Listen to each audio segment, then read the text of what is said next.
ketika mati? Tergantung pada agamanya. Surga adalah tempat tinggal Tuhan, malaikat, dan dewa. Surga adalah tempat peristirahatan terakhir jiwa kita yang tidak berkematian, menurut banyak agama. Umumnya dianggap terletak di atas bumi, membentang dari langit hingga alam di luar dunia fisik. Lalu, bagaimana sejarah atau asal-usul surga? Kita mungkin menemukan diri kita di surga jika kita telah menjalani kehidupan yang baik di antara para malaikat dan dewa di surga.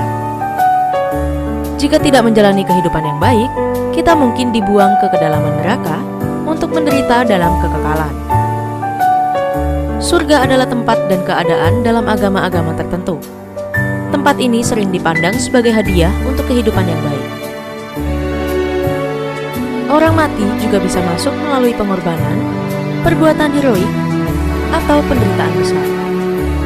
Untuk sampai ke surga, diyakini bahwa kita harus menjalani perjalanan yang penuh bahaya dan penderitaan. Meskipun makhluk tercerahkan mungkin dapat mengakses alam surga ini ketika mereka masih hidup, bagi kebanyakan dari kita harus mati terlebih dahulu untuk mendapatkan akses ke surga. Dalam The Divine Comedy, karya Dante, sang penyair dibawa melalui alam neraka dan api penyucian yang kejam terlebih dahulu untuk mencapai surga.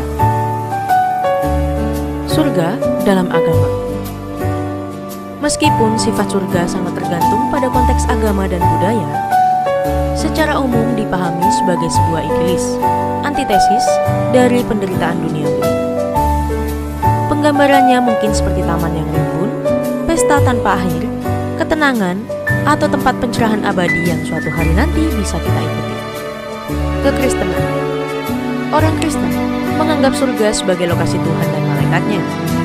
Doktrin mereka mengemukakan bahwa begitu Anda mati, Anda akan naik ke alam surga dan tetap di sana sampai kedatangan Kristus yang kedua kali.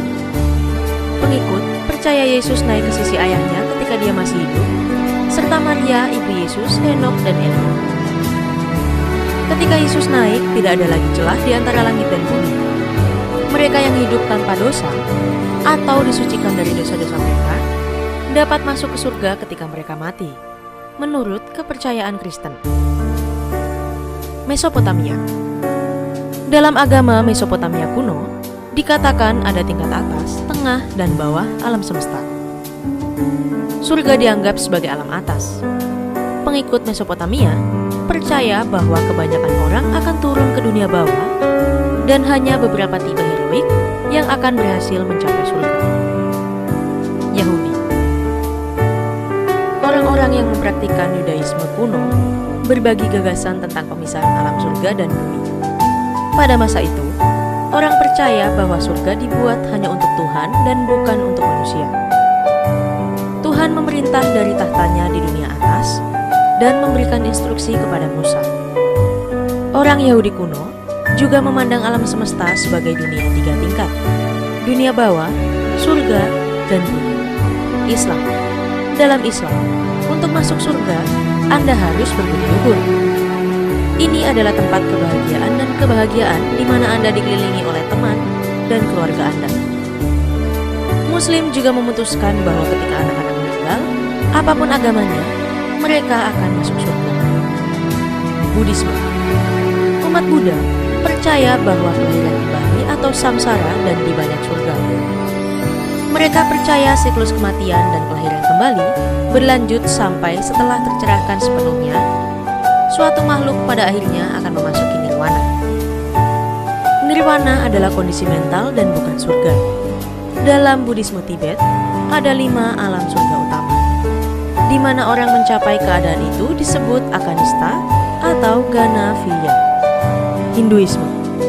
Dalam Veda, surga adalah alam para dewa, seperti Agni, Soma, dan Indra. Seperti dalam agama Buddha, ini bukanlah tujuan akhir dalam agama Hindu. Teks-teks Veda juga berbicara tentang 3 alam: langit, atmosfer, dan bumi. Surga adalah alam eksistensi lain dalam agama Hindu, dan bukan tempat peristirahatan terakhir jiwa. Mesir. Orang Mesir kuno menganggap jiwa mereka berada di dalam hati mereka. Ketika meninggal, mereka akan pergi ke Tuhan rakyat dan dihakimi atas maat mereka. Orang bajik diizinkan untuk melanjutkan perjalanan ke Aku atau padang alang-alang Mesir, surga ilahi mereka.